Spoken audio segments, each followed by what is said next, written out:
President-elect Trump has been moving quickly to fill key roles in his administration in the week since winning the election. The president-elect has officially announced Florida Senator Marco Rubio as his pick for Secretary of State, and it comes after the surprising choice of a Fox News host for Defense Secretary.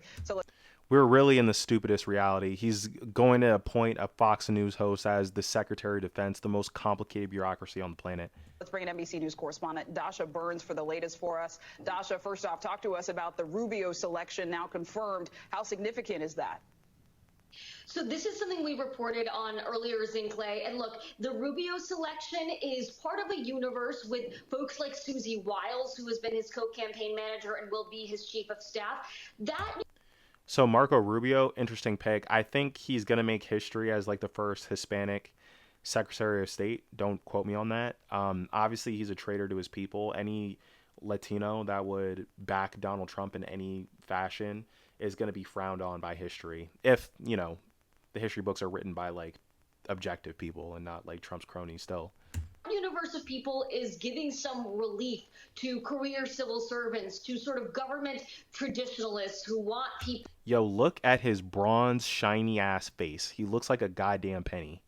He looks like a goddamn penny. Yo, how do people look him in the face and take him seriously as the leader of the most powerful nation in the world? I don't get it. I don't get it. Would you trust me to be the president? I feel like I look more sane than that motherfucker, honestly.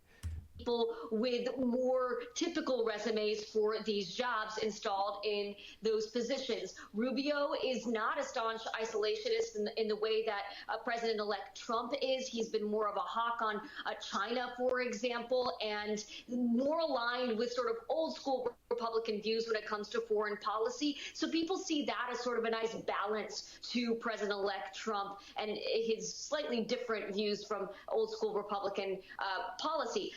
Now, we'll talk about the other picks, but there's then another set of more controversial choices. Marco Rubio, ironically, is like one of the tamer picks. I mean, honestly, like he's a Republican stooge. You know what I mean? I find it problematic that he's Latino and is willing to side with him. I feel like that makes him a questionable character, personally. But, I mean, whatever. I mean, there's way more controversial picks coming up. Hereby resign as a United States Representative for Florida's 1st Congressional District, effective immediately. The House clerk read former Congressman Matt Gaetz' resignation letter Thursday morning. In light of the resignation of the gentleman from Florida, Mr. Gaetz, the whole number of the House is 433. The resignation came just hours after President-elect Trump announced he planned to nominate Gaetz for Attorney General. So it's pretty obvious that he dropped out of Congress so we could avoid this damaging investigation getting published on him. That's obvious. Let's not even litigate that, right? My question is, how is that becoming of an attorney general? You know what I'm saying? Even if you voted for him, let's say you think the charges are trumped up. Let's say you think all of it's bullshit, right? Why would the highest legal office in the land actively avoid investigation like that? Like, what kind of message does that send to the American people? It's like he's coming into the office declaring that I'm above the law, and he's going to do whatever he can to suppress the information that tax dollars from the American people was spent trying to get. You know what I mean? And look, he's a creep. Like, you feel me? And I don't want to judge a book by its cover here, but it's like his values are synonymous with someone that's just a creep to young girls. Like, you know what I mean? Like, he's a waxy Republican politician. He's just a waxy politician in general. I mean, you know, and the way he's defending himself doesn't really seem realistic, and his boy went down for it. So it's like, I know it's not litigated technically, but he's actively trying to stop it from being litigated. So that makes him guilty in my book, honestly. In my book, in my personal book, that means nothing. But it also came just before Friday's House Ethics Committee vote on whether to release a report looking into a range of allegations against Gaetz, including sexual misconduct. Multiple sources tell CBS News 4 women have alleged they were paid to go to parties attended by Congressman Gaetz. Look, do I believe this to be true? Yeah, I do. You know what I mean? Part of that's my personal bias, though. I mean, there's really not a ton of evidence. There's evidence that he Venmo'd some young girls. I mean, if I did that, if I did that, the court of public opinion would be against me. Like, you know what I'm saying? And his friend, his best friend, went down for it. But I think these 4 women would have to come forward. You know what I mean? I think that's what it would take. And I think that's what it would require. Obviously, I wouldn't want them to get like re-traumatized or anything, but the stakes are really high. Like, he cannot be in charge of the law in the United States. I'm sorry. That included sex and drugs. The committee has Venmo transactions that allegedly show Gates's payments for the women. Gates has denied all wrongdoing. The Ethics Committee is still scheduled to meet tomorrow, and some senators are calling for the report to be released ahead of Gates's confirmation hearings for... It's time for the Democrats to not play so clean. You know what I mean? Just drop it. Just tell the people what happened. Why are we shielding him? Why are we shielding him? This is an investigation. You know what I mean? Ain't no trial. There's not going to be a trial. So might as well just say, this is what we found. He's a public figure. He's not a private citizen. You know what I mean? It's like, we need to know if the most powerful legal officer in the United States, and by extension, probably the world, is a diddler, yo. Like I'm an American. Like, I deserve to know that, no? I deserve that right, no? Attorney General. The House Ethics report, would you want to see it before voting on him? I don't want there to be any limitation at all on what the Senate can consider. Trump has already called on Senate Republicans to allow... And the style that Trump is going to use to try to get these people in, even though they're super controversial, is recess appointments. I'm not really sure, like, I'm no expert on like the bureaucracy of how that works, but as far as I understand it, it's just a loophole that he can use to get people on his cabinet without Senate approval. And if there is any possible way to do it, he'll just do it. And even if it's not possible, if there's a way for a discerning legal body to take his side, then he'll still do it, and they'll probably grant his wish because they did it before, and now he's more powerful than ever. Now recess appointments for his cabinet picks. The move would enable the president-elect's picks to forego Senate confirmation. As I've talked to colleagues, there are some real concerns about whether or not the Senate will unilaterally give away its critical confirmation power. A lot of the Republicans hate Matt Gaetz' guts. He's just generally an unlikable dude. You know what I mean? And he's just like a sex fiend. That's what his own people are saying about him. He selected former Democratic Congresswoman turned Trump supporter Tulsi Gabbard as his pick to be Director of National Intelligence. If confirmed, that would mean Gabbard would oversee the 18 agencies that make up the entire U.S. intelligence apparatus, including overseeing the CIA. Why this announcement is now sending shockwaves includes Gabbard seen by many as an apologist for brutal foreign powers, including the leader of Syria, the same leader, that man, who has used chemical weapons on his own citizens. Gabbard even traveled to Syria for what she called at the time a fact-finding mission and met with Syrian President Bashar al-Assad. She later responded to questions about that trip with statements like this. Do you think Assad is our enemy? Assad is not the enemy of the United States because Syria does not pose a direct threat to the United States. I think that's going to be really indicative of how the Trump administration kind of handles foreign policy. You can do fucked up shit as long as America's not involved, or at least America's not hurt by it. In theory, I can see why that would be appealing to people, but ultimately, a threat to democracy anywhere is a threat to democracy everywhere, yo. And I don't think that America should be the world police, but I think it's really problematic if we not only look the other way, but if we actively enable like fascism anywhere. You know what I mean? That's just gonna raise the global temperature. And you know, we kind of learned our lesson already. Acting to President-elect Donald Trump's pick for Secretary of Defense, Fox News host Pete Hegseth. Senator Ron Johnson of Wisconsin told CBS News, quote, "I'd have to think about it. I don't know much about his background." Senator Mike Rounds of South Dakota said, quote, there's a conflict which was fueled by U.S. arming resistance fighters and sold with propaganda. Yeah, I know that. Part of that was accusing them of using chemical weapons, familiar story, WMDs. Yeah, okay. Yeah, I believe that. I believe that the conflict was fueled by the U.S., for sure. I mean, that doesn't necessarily mean that he wasn't doing that, though, no. And Tulsi didn't buy it, so they hate her. I mean, there's other reasons to hate her. She's a Russian asset, literally. I want to look at his bio, and I want to find out more about him as well. And Senator Lisa Murkowski of Alaska said, quote, wow, I'm just surprised. The names that I've heard for Secretary of Defense have not included him. Hegseth is a veteran Army National Guard officer who served in Afghanistan, Iraq, and Guantanamo Bay. The 44-year-old has expressed opposition. Okay, so a lot of, like, the narrative that's kind of circulating around him is that he's not qualified. I'm inclined to believe that, but let's see his resume in front of us right now. Co-host of Fox and Friends Weekends. Okay, this should be disqualifying by itself. Fuck that. Fuck that. Okay.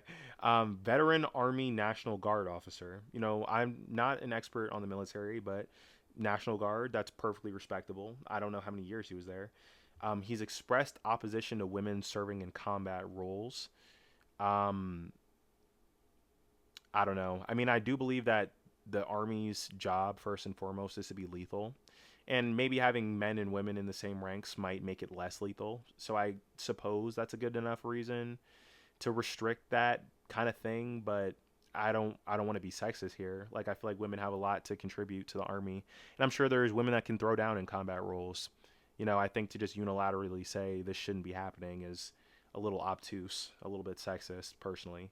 And advocated for firing of woke military leaders who support diversity and inclusion. I feel like that's kind of like the mask off moment with it, because it's like a diverse Army, I feel like, would make it stronger. You know, that's just what it is. I think we need people with unique perspectives and unique backgrounds. But here's the thing. It's like they're going to have every reason in the world, but it's really just because they don't want the lights and the darks mixing, or, you know, the gays and the straights, or whatever, you know what I mean, whatever their hang up is. To women serving in combat roles in the military. He has also advocated for the firing of so-called... I'm an idiot. Well, here you are watching me. Maybe make your own stream and people can call you an idiot, because that's what happens. Woke military leaders who support diversity and inclusion programs. For more on this, I want to bring in CBS News national security contributor Sam Vinograd. She's also the former assistant secretary for counterterrorism at the Department of Homeland Security. Sam, thanks for being here. What are some of your thoughts on Hegseth's nomination? Well, Lindsay, I've seen 4 secretaries of defense, both Republican and Democrat, up close and personal during my time in bipartisan administrations. I think it's really important to remember the key skill sets that enable a Secretary of Defense to perform his or her job effectively. The first is strong management expertise. The Department of Defense has almost 3 million individuals, a budget last year of $841 billion, 11 combatant commands, 6 branches, and the modernization of the force alone is a full-time job. So understanding how to manage a large, evolving, complex organization is a critical factor to enable a Secretary of Defense for success. It's a complicated job. It's a complicated job. And look, like, I do really like the idea of government where average people can just actively get, you know, populist support and gain power. But I really think that qualification is a big part of it. You know, the United States is a big place, and she said like 3 million different people. I think you would need a life of service in order to be reasonably prepared for a job like that, you know. And also the military is very sensitive. It's very important. It can't be run by hotheads or like people that aren't even keel or people that haven't seen diverse situations as far as conflict goes. Like, you know what I mean? I don't know if National Guard veteran is a high enough standard, especially since the majority of his career he's been in front of a camera, like, you know, not on a battlefield. Concerned that Pete Hegseth has none of this experience. At the same time, there's an important external facing role. The Secretary of Defense must be taken seriously on the world stage, particularly in an era of strategic competition, primarily with Russia and China. I really do believe that that's a really good point to bring up, because I don't know if foreign leaders are going to take this morning TV show host seriously, you know? And who's to say that they're going to take anybody seriously? But I think that he's going to be out of his element. You know what I mean? I think his values are in the wrong direction. having an individual in that role that is viewed to speak on behalf of the president, which I do think Mr. Hegseth would be viewed in that way, but is taken seriously as a credible, experienced interlocutor is key. Otherwise, our adversary... There's some controversy about his tattoos, too. Apparently, some of them look like far-right symbols and shit. I'm going to give him the benefit of the doubt, but I do think it's sketchy. Adversaries will feel enabled to, frankly, make progress and feel like they can walk all over us. So I'm concerned by the nomination. Mr. Hegseth does have noteworthy combat experience. He has a close relationship with Mr. Trump, but those are not enablers for success in this role, Lindsay. Hegseth has first to be confirmed by Congress before becoming Secretary of Defense. But what would this mean for women out? He'll be confirmed, no problem. Matt Gaetz is the only one that I can foresee having any sort of challenge. LGBTQ members and other minority members of the military. Well, today women represent, I believe, about 16% of our armed forces. And Mr. Hegseth has said that he does not believe that women should serve in combat roles. So I do believe that if confirmed, his confirmation in his role as Secretary of Defense would have a chilling effect on both the recruitment and retention of women in our armed forces. At the same time... That's the goal. That's the goal. Do you think they want women in the Army? No, they don't. Or if they do, they want them as some subservient, you know? It's like this has never been like an egalitarian organization. He's literally said, I'm against diversity and inclusion. I'm against those things. Diversity, equity, inclusion? Yeah, fuck that. That's literally his platform. Currently, transgender individuals are authorized to serve in our armed forces based on their identified gender. If Mr. Hegseth is confirmed, it is likely that he would look to topple that policy. Which sucks. I mean, I don't understand why, as a trans person, you would want to fight for the United States and possibly die. But if they do choose to do that, probably for the benefits, it sucks that they're not going to be able to. No, that's really shitty. If DEI, diversity, equity, and inclusion policies are reversed, we could lose many of those very talented individuals. And again, that's the point. I mean, ultimately, they're going to have their own political explanation as why DEI isn't good. But at the end of the day, it's like if you're part of these minority groups and you're paying attention, it's obvious that they just don't want the levers of power to be with minorities. You know what I mean? They don't want diversity because then it's going to make white people less powerful. It's going to make men less powerful. It's going to make straight people less powerful. You know, it's just an effort to hold on to power. You know, nothing more, nothing less. Continues to roll out nominees to his cabinet. Robert F. Kennedy Jr. is Mr. Trump's pick for Secretary of the Health and Human Services Department. Mr. Kennedy ran for president in 2024, first as a Democrat, then as an independent, before dropping out in August and endorsing then-candidate Trump. He's also an anti-vaccine activist and has pushed several conspiracies about the COVID-19 virus, including that it was designed to target certain races. That's so unacceptable. It's so unacceptable. Like, look, I know that COVID kind of feels like a fever dream and everyone's kind of moved on and everyone forgot how they felt during that. But the conspiracy theories were really damaging. People really lost their lives over that, you know what I mean? And they're propagated by the president. And the only line of defense the American people had for like legitimate information was Anthony Fauci. And again, it's like, is he perfect? No. Like, did he make a lot of mistakes? Sure. But at the very least, he's a scientist who like devoted his life to knowledge and going and reading books and shit. You feel me? Now you got RFK, who's like the Nepo baby of the brother of a president from the 60s who does nothing but fuck around on the Kennedy dime and just be an idiot.